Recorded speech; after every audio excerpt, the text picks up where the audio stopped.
Good morning and welcome back if you are watching us at the 9 o'clock, or welcome if you are joining us this morning for the first time. I'm Laura, this is Andy, and we are here with Dr. Kwon, who is going to be giving us another interesting and very valuable and timely presentation this morning, diversity and inclusion, and how we can help our ministries and our personal ministry wherever we are, as well as whatever groups or institutions we are working with. So we are looking forward to what you have to share with us today.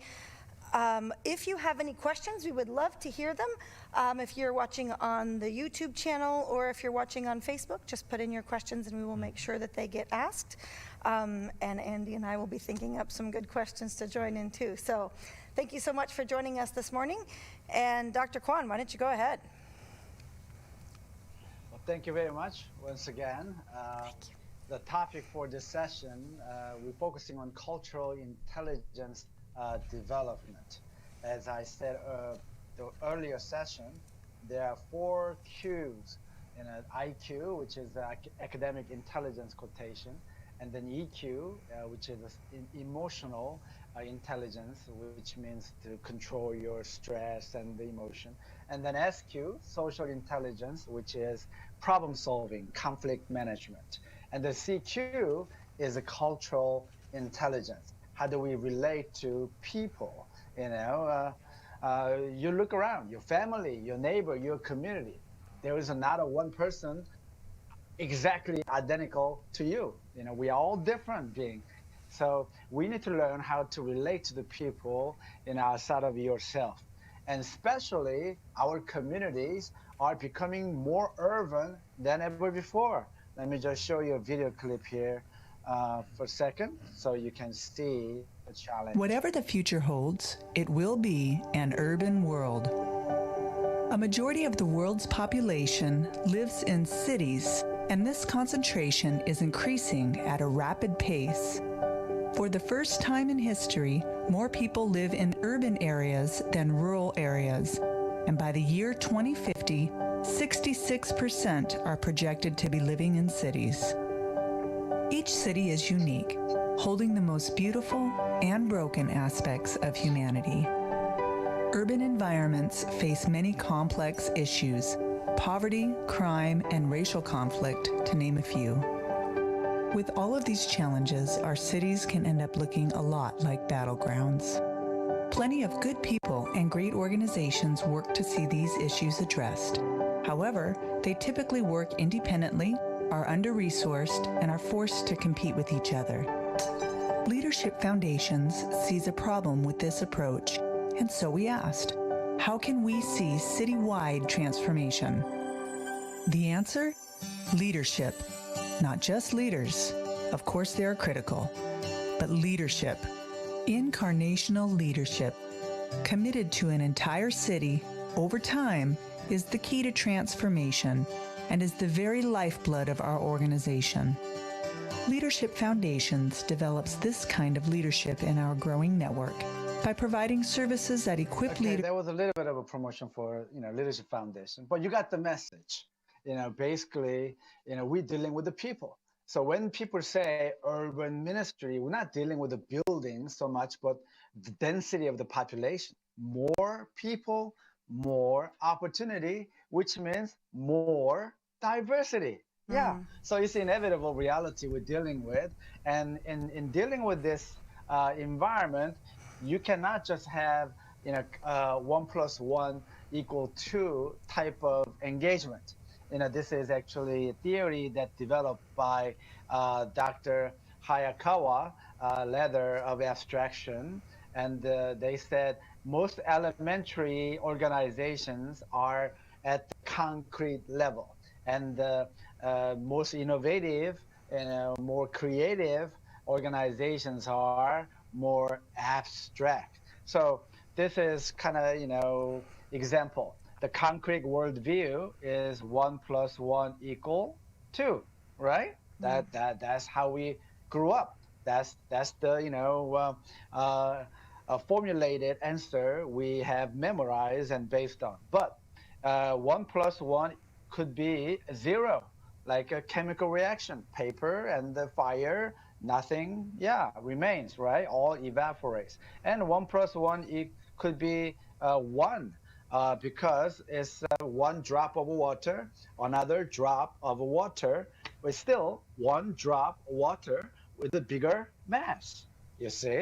And then, 1 plus 1 could be 3 and greater. I think the record is 8. It's like 1 man and a woman get married. You're holding hands long enough, you're going to have children. So, you will have a 3 or 4, exactly. Now, 1 plus 1 could be also 41. I know some of you probably thinking how that 1 plus 1 becomes 41. Well, watch this. 1 plus 1. Yeah, see, 41 right there. So the life is not 1 plus 1 equal 2. When you're dealing with a culture, it's not 1 plus 1 equal 2. So this is the reason why we have developed unconscious bias, because we are very concrete. We have a black and white worldview, and everything is seen through that concrete perspective.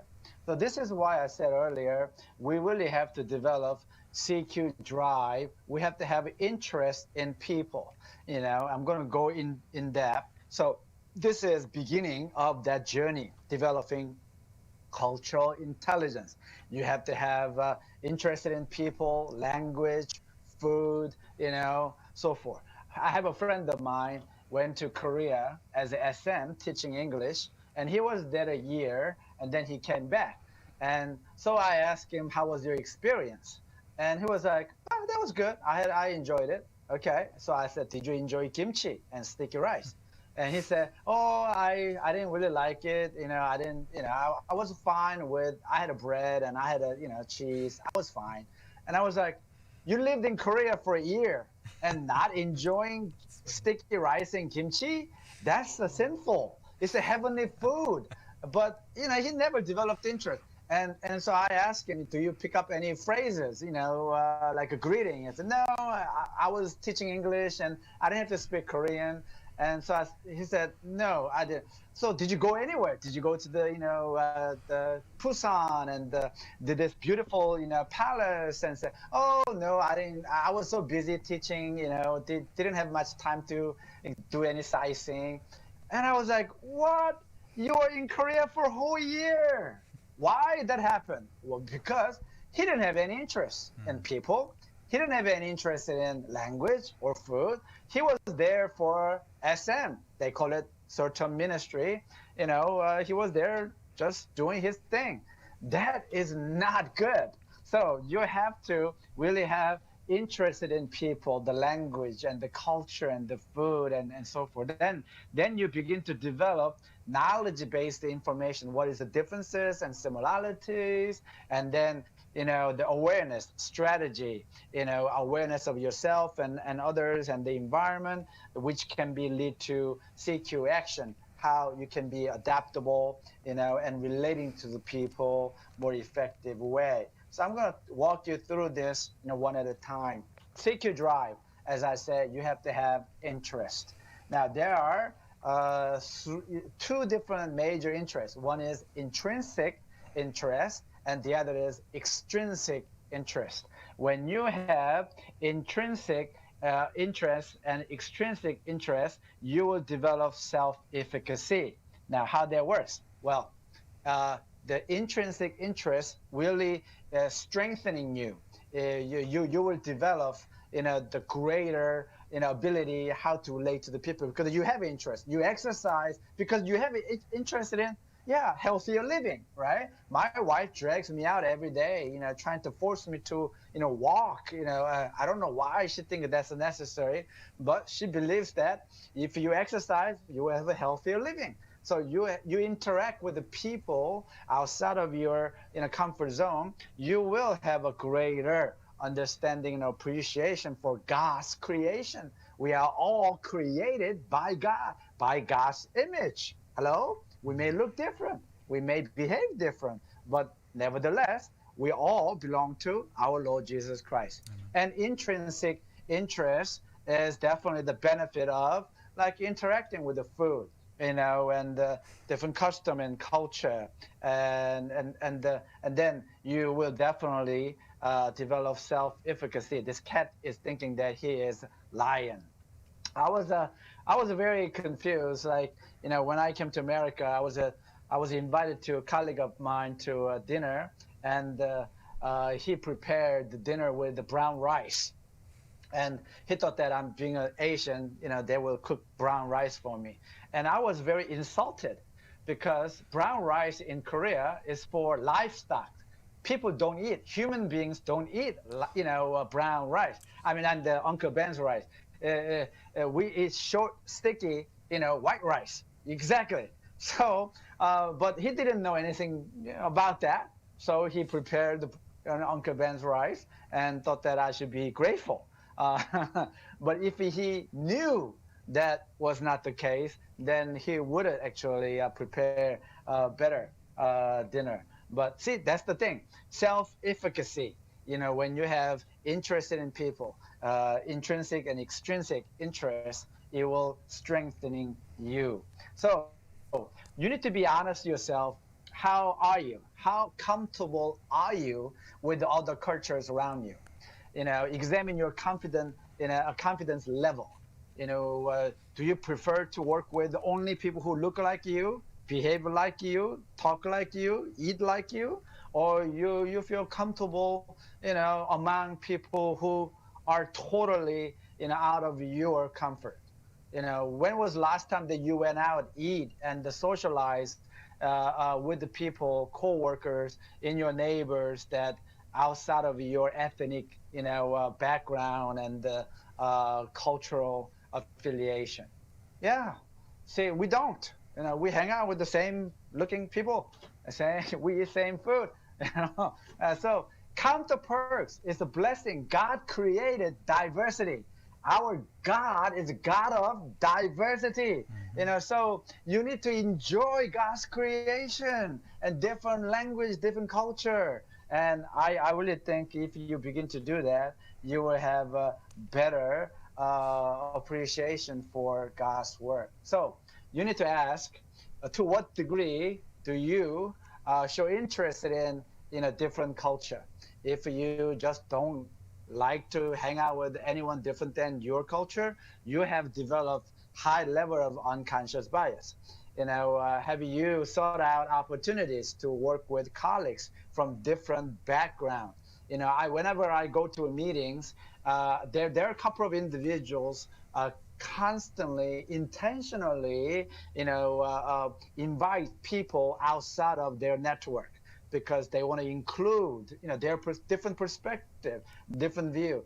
I tell you, this is so funny. This may not be the relevant, but I think it's relevant, some degree. I went to a church and they said they want to do homeless ministry. So I was meeting with the church board. So I asked them, okay, how many of you have been homeless situation? And they all look at me like, we are church members. We're not homeless.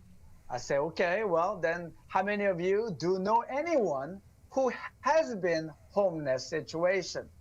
And said, no, we are Adventists. We are church members. We don't know anyone who, been to that situation. So I said, well, then you cannot have homeless ministry. How can you have a homeless ministry without, someone who is currently being homeless or who has been homeless being part of your ministry team? It doesn't make any sense. Whether if you are in teen pregnancy, preventative care, you gotta have someone who went through that program. If you want to invite someone for domestic violence ministry, you gotta have someone who went through that program, that life journey. Does that make sense to you? So don't just come around all think alike and look alike people making a decision. Sometimes I go to the youth meetings, I see all these 50s and 60s people making decisions for 20s, and oh my goodness, I don't know, that is just so wrong. You have to invite. If you are in ministry, youth ministry, youth people must be part of that decision-making process. Yeah, not 50s and 60s. I'm sorry, I'm 55, so I can shout at myself. So stop doing that sort of a nonsense. we need to involve, people who are different than we are. So the first thing that you need to do, invite somebody from your neighborhood, invite somebody from your organization that you usually don't hang out together, and have a lunch with them and asking them about their culture, their language, their custom, their worldview. Is that okay with you? Mm-hmm. So that's CQ drive. You have to have genuine interest in people. And then second thing is CQ knowledge. This is where you are understanding the differences and similarities so that you can actually begin to connect the system 1, intuitive thinking, with the system 2, that rational thinking. You can begin to connect the dots. So the similarities and the differences. Some cultures like to have social gathering before business meeting. Some cultures like to have business meeting first and then social gathering. Well, Koreans tends to, we like to have social gathering first and then have a business session. Why? Because I would like to know whether you have the same value that I appreciate and I think that important. I want to know, this is not just a business transaction, but I want to have a relationship, as a family in this great endeavor. So we tend to have this sort of importance of building trust, building respect, building an integral, a transaction, then to sign the contract. So some people think, why all that is necessary? It's a business transaction. You just sign the contract, then we celebrate. So you see the differences. And like I said before, some cultures, like Japan, the parents passing away, that's the most stressful, a threat to the adolescent in Japan. The Korea, academic failure, that is just, unthinkable. But perhaps in North America, the rejection of peers is more important than anything else. So we have a different, challenges. And then, as I said before, some people think linearly, some people think dimensionally. So you have to understand how they process, and see different possibilities. I think I mentioned this to you before. It was about the young rich ruler who wasted, his money in overseas. Yeah, Russian pastors saw the whole parable as from the socialistic perspective. So there was a famine in the land, so that government should come and take care of it. This is a circumstantial. So don't blame on that guy exactly. It's a government problem, socialistic perspective. Tanzanian pastors, how come no one gave anything to eat? Something wrong with this community, because they are coming from social, collective society. So they said, don't blame on that guy. Something wrong with this community. But Americans are very individualistic society, so that we say, well, he squandered the money that he inherited. You see the differences there. So we cannot just say one is right and the other is wrong. One of the reasons why that the Jewish society had so much problem with Jesus was, when you look at Hebrew 1, in the past, God spoke to our ancestors through the prophets, and many times in various ways. That was the customary. So the God will speak to prophet, and the prophet will convey that message to the people. That was the order. That was the reality. And then suddenly, guess what? In the last day, he has spoken to us through Jesus Christ, his son, in person. This was totally shocking to the Hebrew culture. Does that make sense to you? Mm-hmm. They were expecting prophet who would convey the message from the Lord, not God becoming man, not God incarnating, among us. So that was totally out of their expectation. So that was a challenge. And then cultural general understanding and context specific understanding. Some people, like me, myself, I'm at the NAD, North American Division. I address people, sir and ma'am. I do that a lot. Some people say that because I don't remember their names, so I just call everyone ma'am and sir, but that's not true. And I do have a reasonable brain, and I do remember their names, but it doesn't make any difference whether they are vice president or director or administrative assistant. There's an elderly lady, I call ma'am, and then the sir, and so forth. So people say, well, Sung is being kind, Korean American. He's Asian, so he respects elderly people. So he addressed people sir and ma'am. Now that is what we call cultural general understanding. You just generalizing it. You just assume Sung Kwon is from Korea, so he's being polite, so he addressed people sir and ma'am. So that's okay. But when you get to know me, when you understand my life journey, you know why I address people sir and ma'am. It's not because of my heritage, because of being an Asian. No, because of my military background. I serve as a major, the U.S. Air Force, Air Force Auxiliary, the Civil Air Patrol. So I have, developed this appreciation for military cultural environment where you address people sir and ma'am. So that's what we call context-specific understanding. You see? Yeah, my son, Korean American, getting B. Yeah, in math. Yeah, definitely. That's context specific. You see, so you have to know people through interaction, not just assuming in generalization, but you have to know person. You have to know why he says what he said, why she is behaved that way. So the culture's role in yourself and others, you have to begin to see that, and how understanding this different language in fact influences that behavior and this basic cultural differences.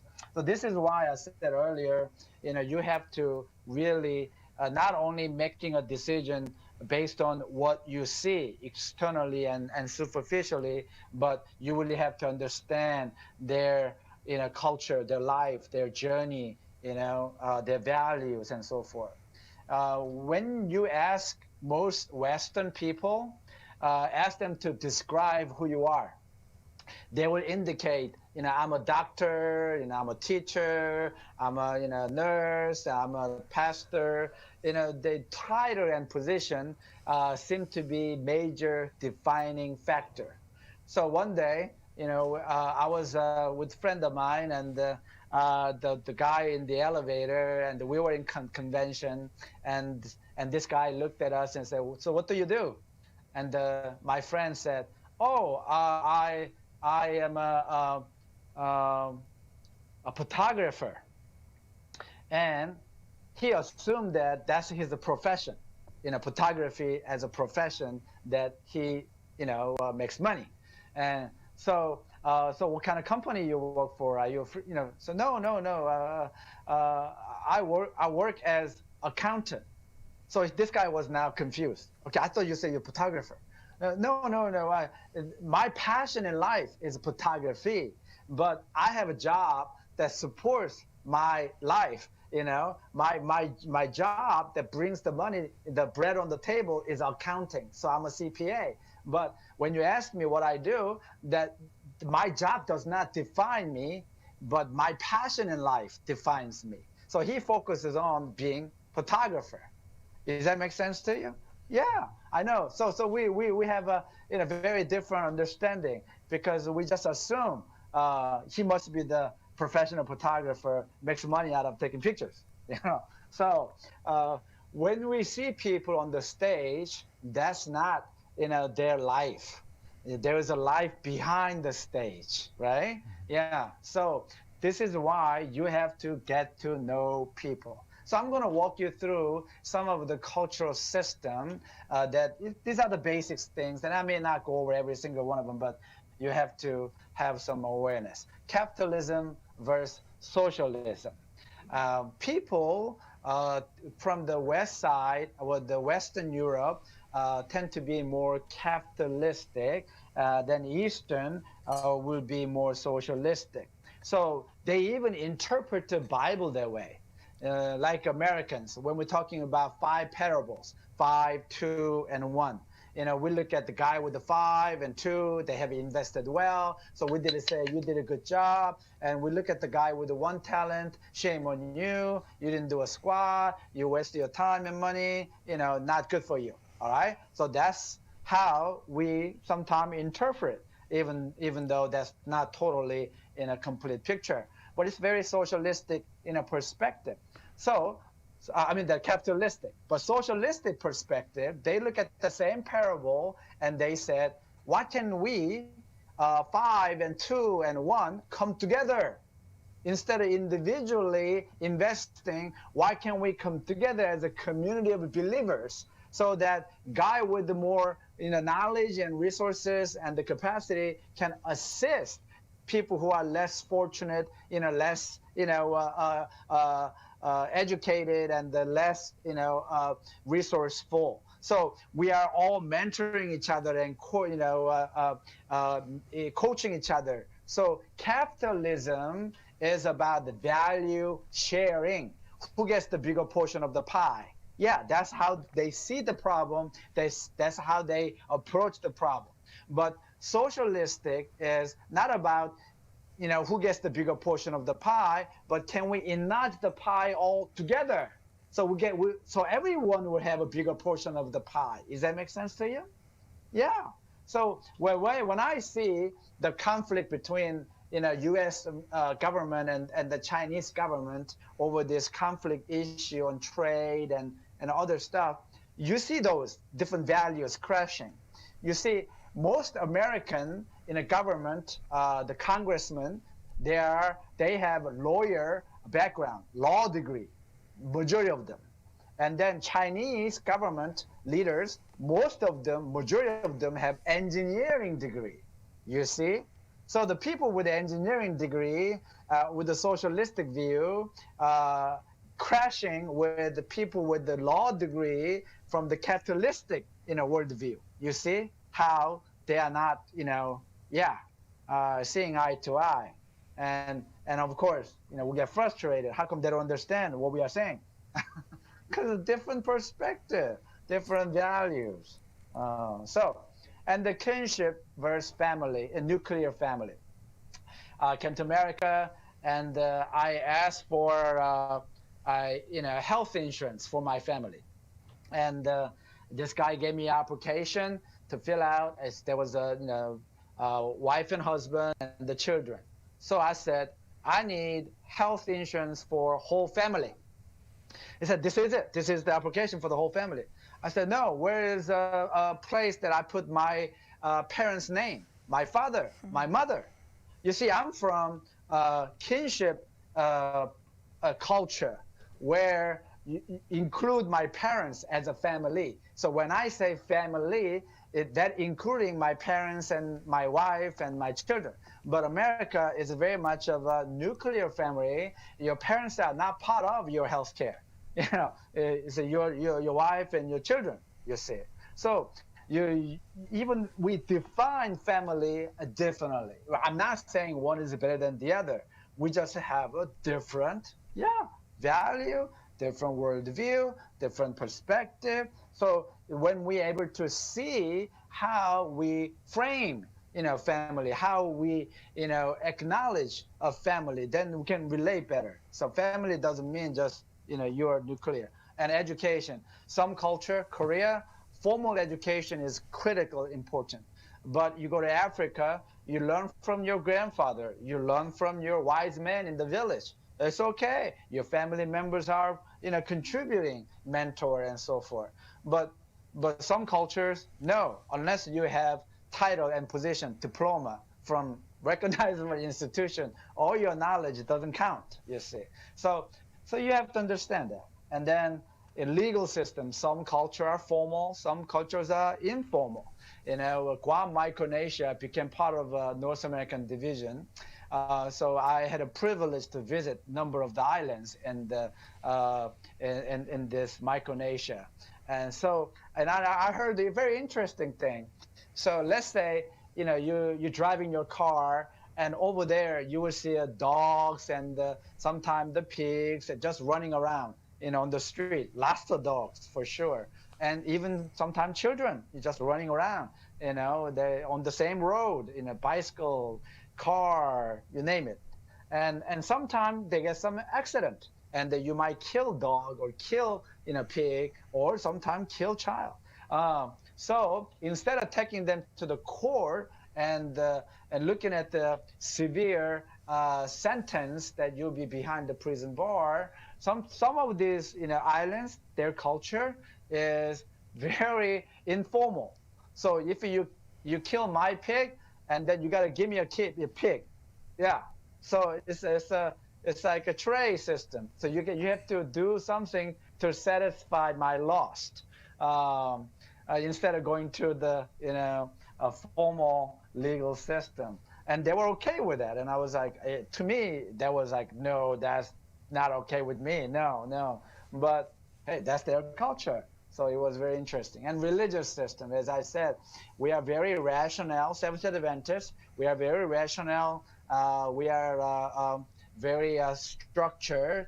But there's some other culture, some other religion, they're very mystical, and we sometimes see them as not proper, and so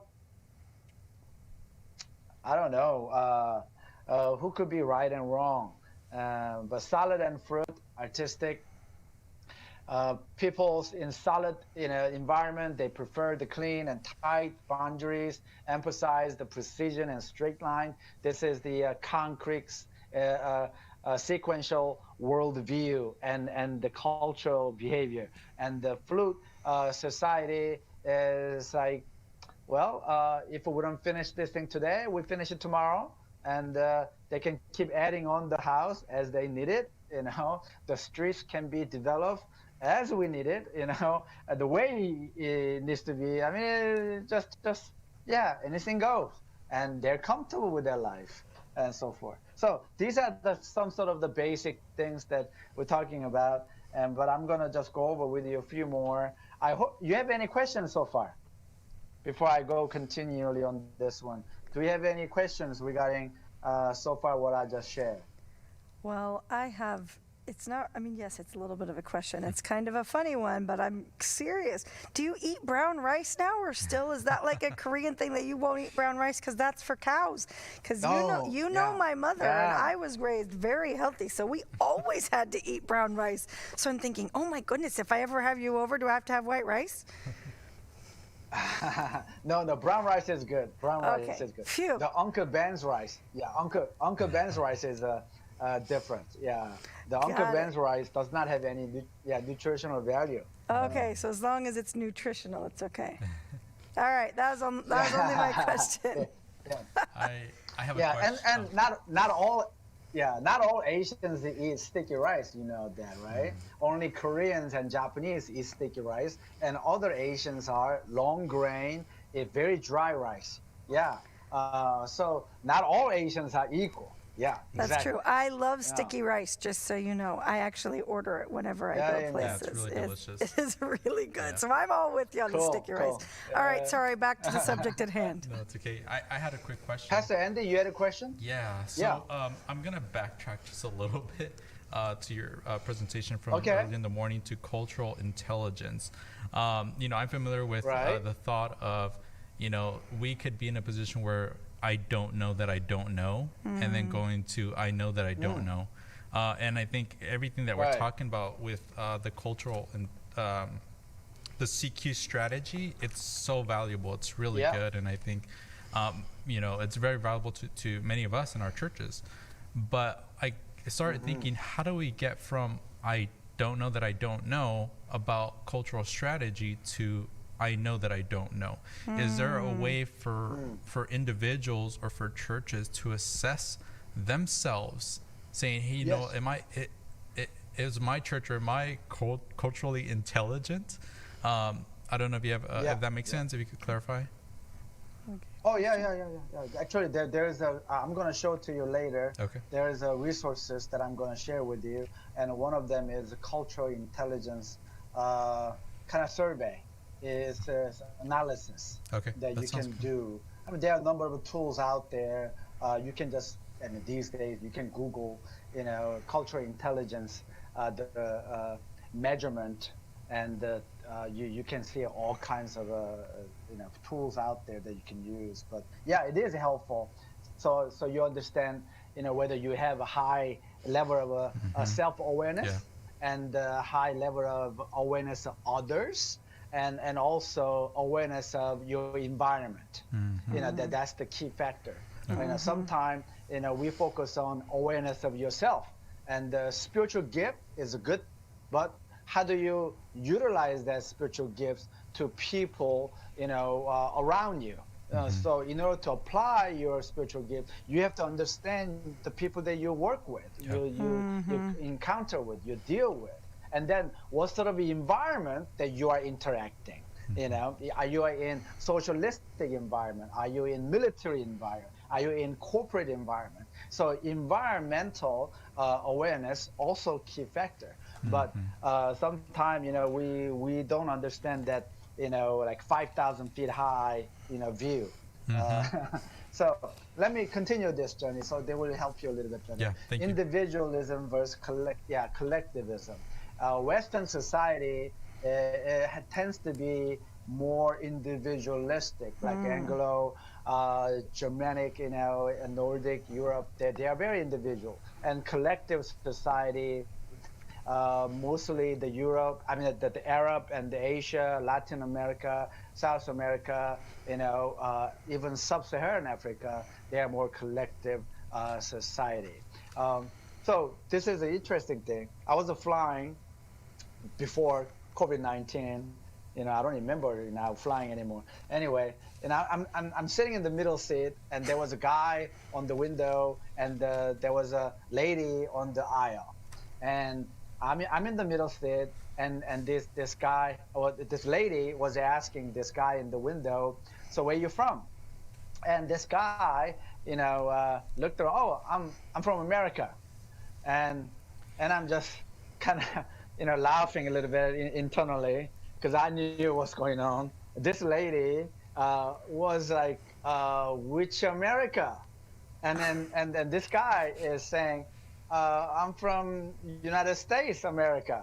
So to her, there is more than one America. There's a North America, Central America, South America. So when the guy said, I'm from America, she was like, which one? But America is, our Western society is quite individualistic. So we don't include other, Central America, South America, or even, North America, part of that, definition. So we even respond differently. So when you're dealing with individuals, individualistic society people, and the collective society people, you have to change your approach. So individualist, you focus on individual incentive, individual motivational factor, how this work will benefit you as an individual. Recognize this partnership, will bring greater benefit for you, your organization, and you as an individual. But collective society, you don't use the word, you so much. You need to use word we, so what will be beneficial to we collective organization, group of people.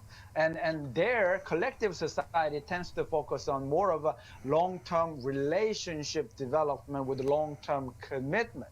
So when people go to this collective society with a short-term ministry, short-term mission project, like 1 week, 2 weeks, they go and then leave. The collective society does not value your commitment as much as the individual society would. They say, oh, you sacrifice your time, your vacation, and you set aside 1 week, 2 weeks, even summer, went to overseas and you support it. That's very good. But collective society think that you just took the vacation. Yeah. So you see the differences there. So whenever I go to a church, when I see a very individualistic congregations, I use the word you when I make a point of view. Then when I go to collective society congregation and I preach, I don't use the word you, I use the word we, so I can relate to them. Does that make sense? Yeah. Yeah, so you need to know how to relate to the people from individualistic and collective society. And the low power and high power setting, distance. The Anglo Western society has to tend to be more lower power distant culture.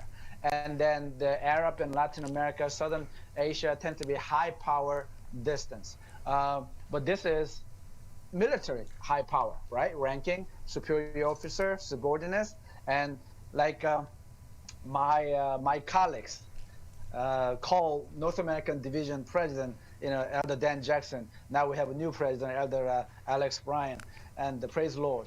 But here, people say, "Hey Dan, how are you?" And because they're from low power, distant culture, so they address the president of North American Division by first name. But I'm from high power, distant culture.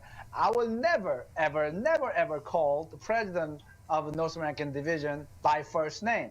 I would say pastor, last name, or doctor, last name, or with a title and position. So they think I am, uncanny, anomaly, weird. You're living in America. You should be acting like American. I'm sorry. Yes, I live in America, but I would like to uphold my heritage, my value as a high power distant. And like I said, my military environment that I am in, I believe and I feel comfortable with a high power distant, culture. So, assimilating into one culture is not actually desirable, but integrating into a multicultural setting is the key factor. So you see the differences. Some cultures, we have an uncertainty avoidance. Some cultures welcome, high certainty, and some cultures just don't like to have any, risk whatsoever. So when you say to some individuals, taking a risk, it's good for you, take a risk, think outside of the box, be innovative, and they will look at you like, oh my goodness, no, why? Why are you threatening our lives? You see, they don't welcome, taking a risk. They avoid taking any risk. But some cultures, they like to explore different things and to try different things, and taking a high risk is actually, culturally motivated and encouraged and so forth.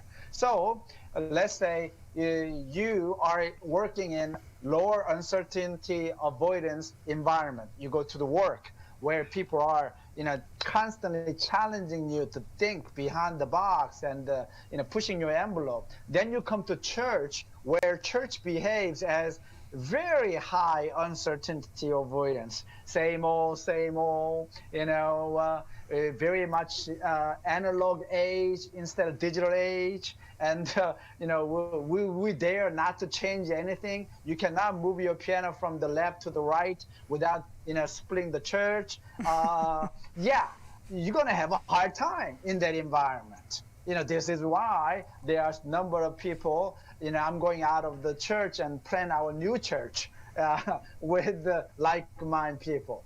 Yeah, because we're not able to accommodate the differences. So you have to see, what sort of environment that we're living in. Some cultures are more cooperative compared to competitive.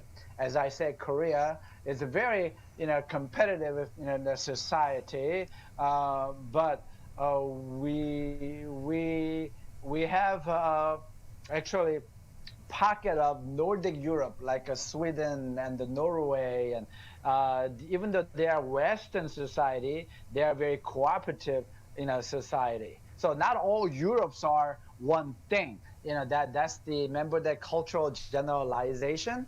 There is a context specific. Not all Asians are the same. Not all Europeans are the same. Not all Americans are the same. Hello? Yeah. So this is the reason why you have to get to know people. So cooperative individual versus competitive individuals, you need to relate to them differently. So cooperative individuals, you have to build trust on basis of care for personnel and the family.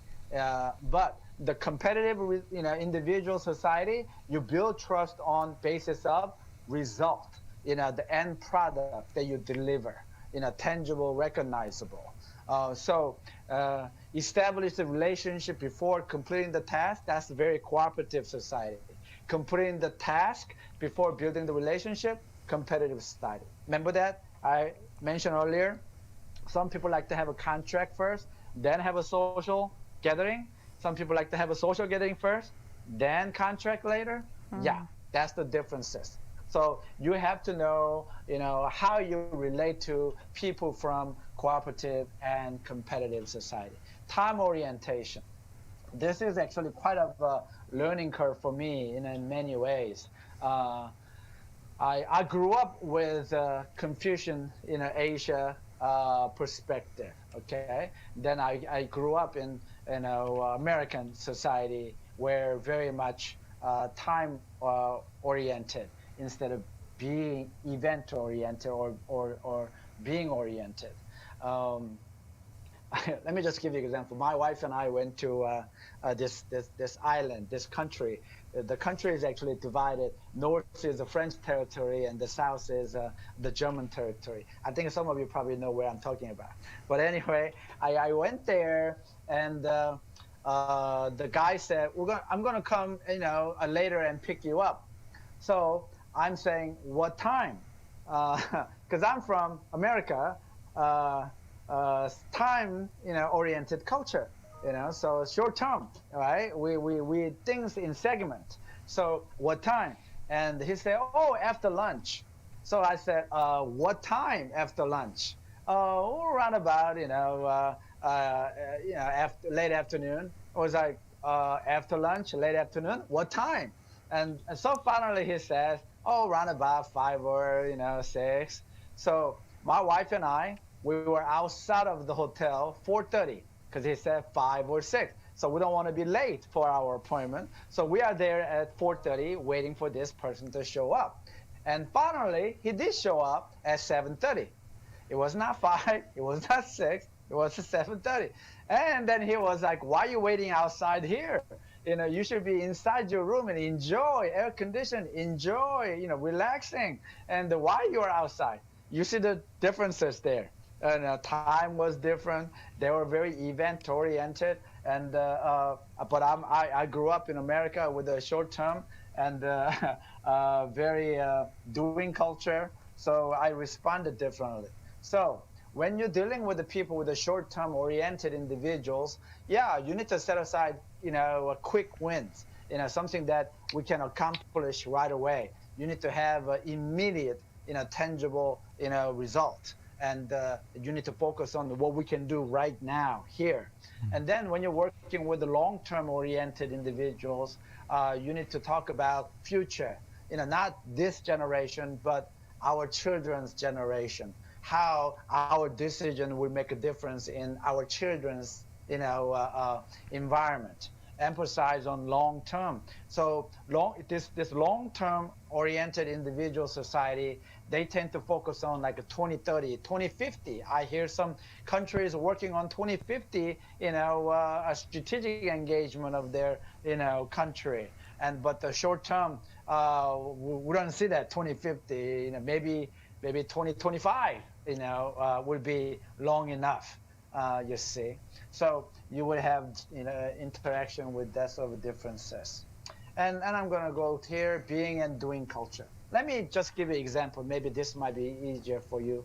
There were two gentlemen walking on the beach in a Mexican fishing village, and this man from New York, businessman, saw this fisherman, brought several baskets full of a fish, and being kind, customary, cultural. We like to interact with people. striking a conversation. Hi, hey, did you catch much? And the fisherman said, yeah, I caught a lot, and there were plenty out there. And this man from New York is saying, well, if you said there's a plenty out there, why you stop fishing? It's only 10 o'clock. Why don't you go out and fish more? And the fisherman said, well, this is enough for me. I'm going to take it to the market and sell it few, and then I'm going to share with my family and my neighbor. And then, I'm going to enjoy myself with my grandchildren afternoon. And we're going to have some family time. And so this guy from New York is saying, oh, well, I don't understand. If there's a plenty of fish out there, you can actually catch more and perhaps maybe buy more boats and hire more people, and you can actually grow your business and make good money. And so this fisherman is saying, then what? And so, what do you mean, then what? You can actually sell your business and retire. And then maybe you can, retire in a small village and where you can enjoy time with your family and your friends and, relaxing and play with the grandchildren. And so this fisherman is like, isn't that what I'm doing right now? Mm-hmm. And why I have to go through all that, You see the differences. Okay, now who is being culture in this story? Being is the fisherman. Exactly. Fisherman is a being culture. And the businessman from New York is from doing culture. Mm-hmm. Yeah. So they see different things. Even though they may end up with the same environment, this fisherman is like, hey, right now, what I'm doing with my family, my friends, that's important. That's enough. I have enough, bread on the table. I have a roof over my head. I have shoes on my feet. It's a blessing life. That's all I need, But the doing culture tends to be more, goal-oriented, and we need to have a success defined differently than a being culture. So, how would you relate to them? How would you relate to people from being culture compared to doing culture? I mean, I think the doing is probably maybe because that's closer to where I probably fit. To me, that would be easier for me to relate to, and it's with a list of get the job done, and here's how you can expand, and here's how you can do more. And the being culture, I guess you would relate to it more in a like being present. Yeah, being present in the moment. Mm-hmm. Yeah. Exactly, you did it right. The being culture, you need to focus on the quality of life, not so much of a materialistic, successful, position and title and the wealth, but your family, your neighbor, your friends, good health. So you need to create opportunities for personal growth in that environment. So you need to value that family relation, the friendship, all together as a part of the motivational factor. But the doing culture, you need to focus on individual enhancement of their skill set and competencies and so forth. And then you recognize their immediate success and motivate, use it as a motivational factor, encourage them to be more challenging to the bigger task and maybe greater task and so forth. So you need to adjust how you approach people from the being and doing culture.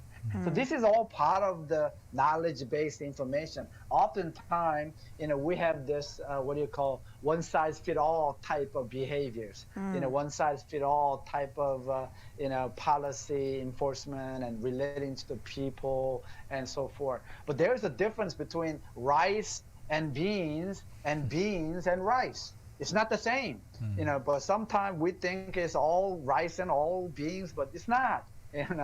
So that's why there is a universalist and a particular list. Universal lists are you need to provide the commitments in writings and make every effort to abide by them. When circumstances require change, provide as much rationale and advance warning as possible. So they prefer to be inclusive in decision-making process. They have to be clear in why we do what we do. You got to have a strategic engagement, all written down, next 5 years, who's going to do what. So action plan is a key factor and operational mode in universal society. But particularist society, you demonstrate greater flexibility. If you are rigid, you are very concrete, they may not feel comfortable working with you. It's okay. You change your decision based on situations. But the universalist, no, you make one exception, you gotta make all others. You cannot do that. You don't make exception. There's a reason why you got a policy and the procedures. And the particularist, you cannot apply the a rule over all people. It doesn't work that way. So they see a difference. So invest in relationships and show the role of a context in informing your decision. So it's all based on the trust. So universalists, they see the statement, they see the press release, they trust that. But particularists, they will not trust the documentation unless they have trust in the leadership. So you can present whatever documentation, but if a leader who is presenting is not integral, not transparent, not a person with a high standard, they're not gonna pay attention any attention on that documentation. Does that make sense to you?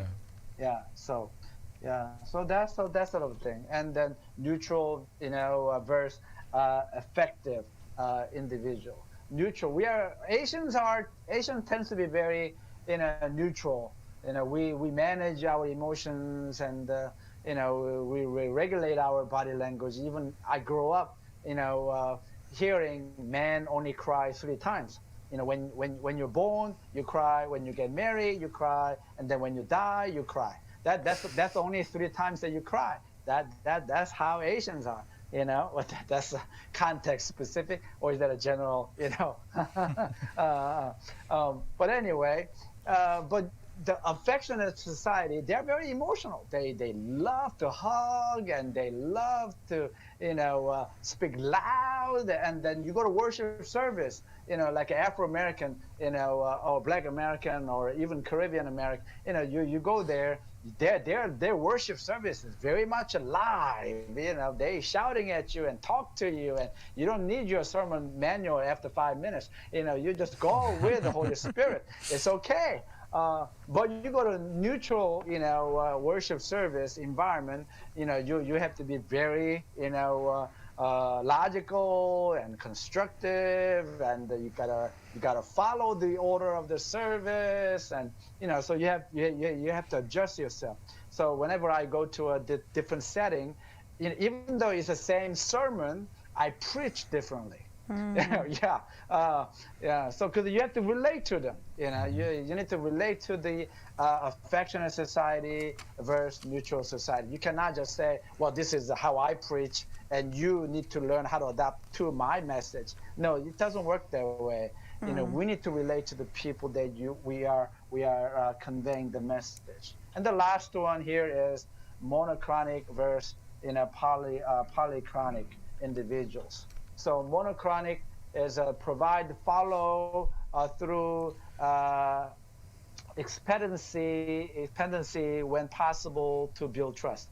When deadlines cannot be met, propose an alternate one and stick to it. Those are monochronic. But polychronic cultures are they find ways to be flexible on deadlines that are less important, and then communicate the rationale impact for you if a deadline isn't met.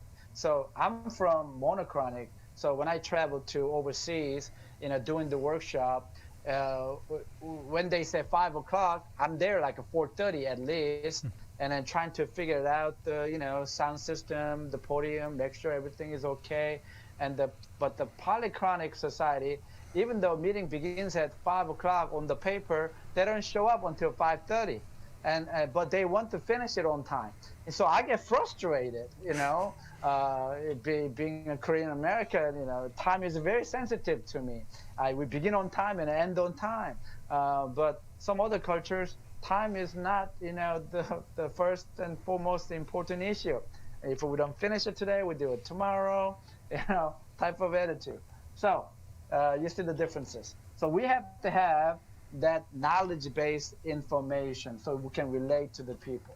So how you demonstrate insight into how culture influences your decision making when you work with the people with a different cultural background. Do you keep enforcing North American way of thinking and behavior, or you are greatly accepting and adopting the unique environments?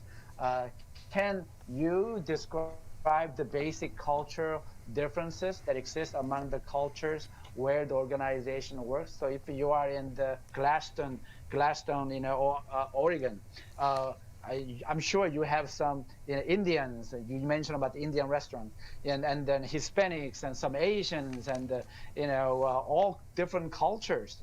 So how do you relate to them? Or you just focusing on your cultural perspective and value? Let me just give you one example. This is so funny.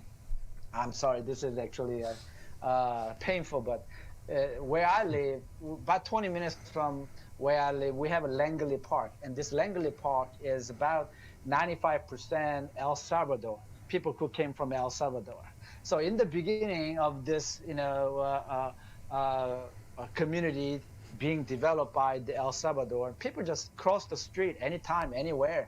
And oftentimes they get car accident because this is busy, 4 intersection, major, road, and people get hurt. So the people who lived there before that El Salvador came, the natives, I would call, and they had a good idea. Let's put together some flyer, and we tell people don't cross that, street. No more jaywalking. You got to use the street, the light, and you cross on the crosswalk and so forth. So they put together a nice announcement, and then they shared it around. The thing was, it was all in English, not in Spanish. So people didn't understand what that was. And so they said, I forgot. We need to write it in Spanish so they can understand. So they wrote it in Spanish. Guess what? Some people didn't even know how to read their own language because of the lack of education, people who came. So they said, then we got to use a picture. So they used the picture, the don't cross, the sign with the X mark on it and so forth. Now, that was a very American pictorial description, not from El Salvador perspective. So that picture didn't communicate clearly what there was. So finally, they put a fence. They fence everywhere so they cannot, walk across. So this is the problem, you see. Sometimes when we interact with the people, we approach from our perspective. This is the reason why we have to include people that we are serving. They're working together as a part of decision-making process, so we can relate to them more effectively. Mm-hmm. All right, we're running out of time. I'm sorry. So I'm going to just fast through here. Yeah. It says we only have 10 more minutes left. Sorry, we didn't mean to spend too much time. I get excited about this kind of stuff. I'm sorry. So, like I said, this is usually a 6 hours long conversation, but we're kind of rushing through. So, strategy, definitely you got to have greater self-awareness of yourself and awareness of others and the working environment. So you got to take a high road.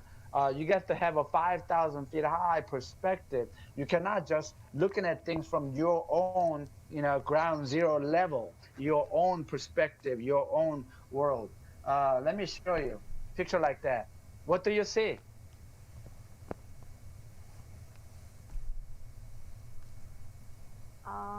Some artwork, yeah? Yeah, it's Some kind of quite paint. vague. Yeah.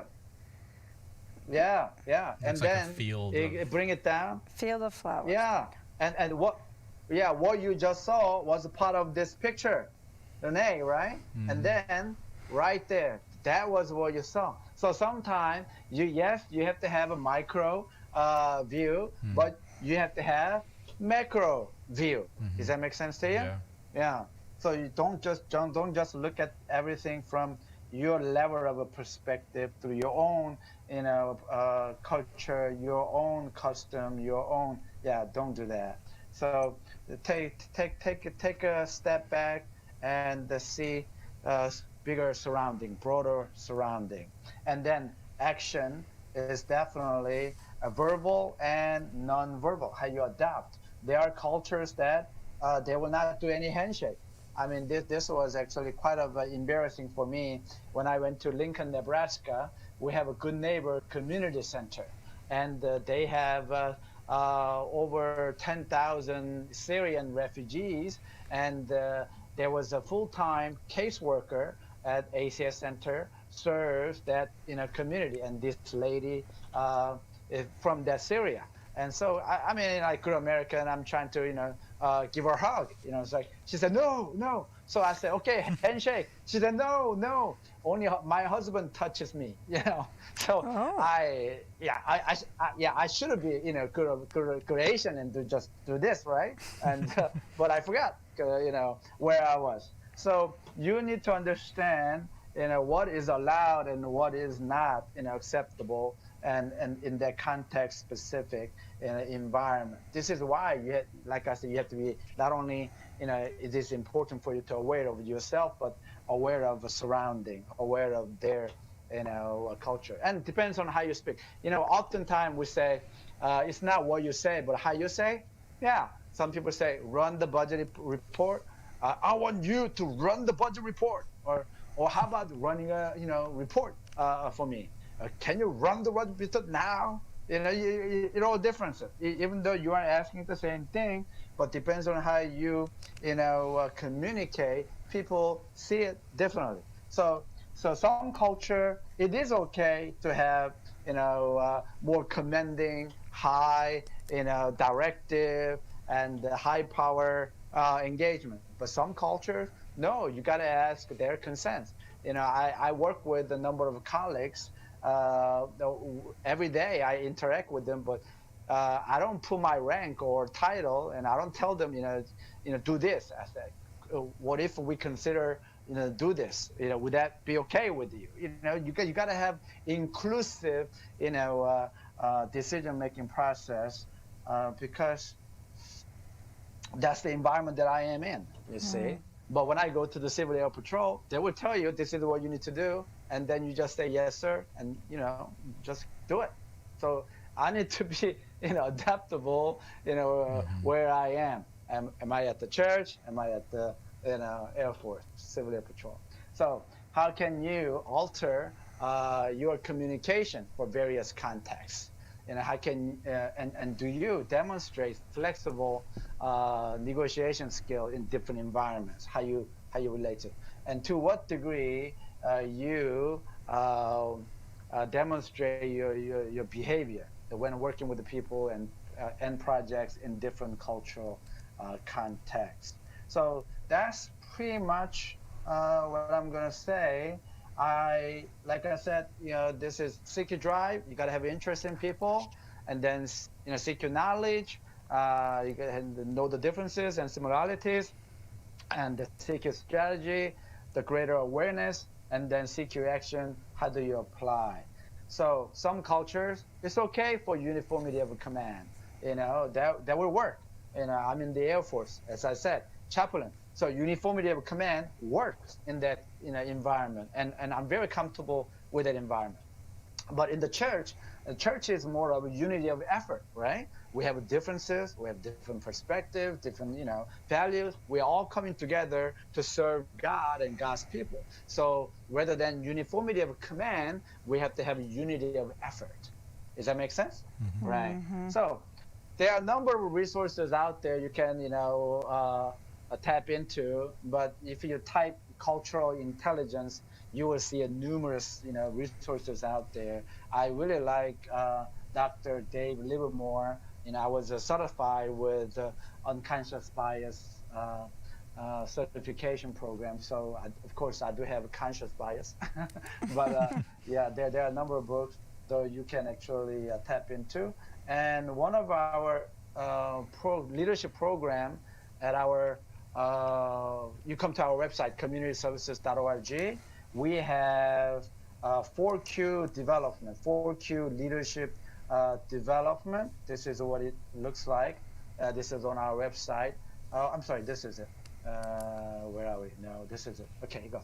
Yeah, so when you come to North American Division, ACS website, communityservices.org, there is a 4Q leadership development, and we have actually contract with great courses, and the two of them actually talking about CQ. So we have 3 courses on IQ, and 3 on EQ, and 3 on SQ, and then 2 on CQ. So these are actually outstanding courses, and Dr. Livermore actually has a great deal of this CQ knowledge-based lectures, and most of these lectures are about 24 lecture series with a 30 minutes length, and you pay like $25 for it instead of $250 or $300. So it's a really good deal for you. So if you have any additional interest in this 4Q development, IQ, EQ, SQ, CQ, yeah, the whole package is about $250. So really good investment. We don't get any dime out of this one. Is the great course gave us like a 90% discount when they find out that we are doing this for educating our pastors and church members. They just couldn't believe it. So they gave us like 90% discount on their regular price. So yeah, come to our website.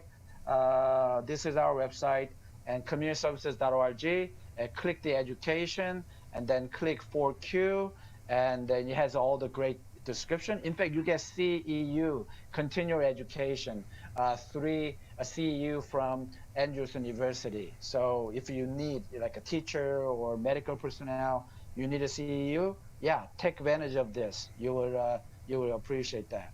And so fill out the form, click the submit, then we will send you the link where you can go register for that discount, 90% discount rate. So it will be helpful for you. Okay, good. Any question or comments? I was just going to say thank you for sharing those resources. I think they're really valuable, especially for anyone that's viewing right now, and they can see, these courses, as being part of maybe a church study group or something like that, where they really want to increase their CQ and just submerge themselves with the community. I think this is a great place to start. So thank you for sharing that resource. Yeah, Pastor Andy, I was going to mention this on tomorrow, but there are several churches that I know, they have done away with the Wednesday night prayer service. Instead, they come together and they watch this 30 minutes video, and then they discuss what they have watched. Wow. And then how they apply into that ministry. And those churches, they have now more people coming for their Wednesday night learning opportunity than the prayer session. I mean, you can have a prayer session every day.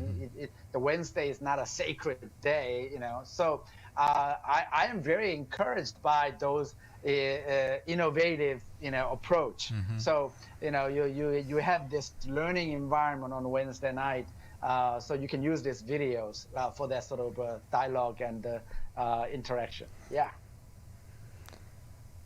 Okay. Well, I think this is a good place to wrap up. Really appreciate this segment.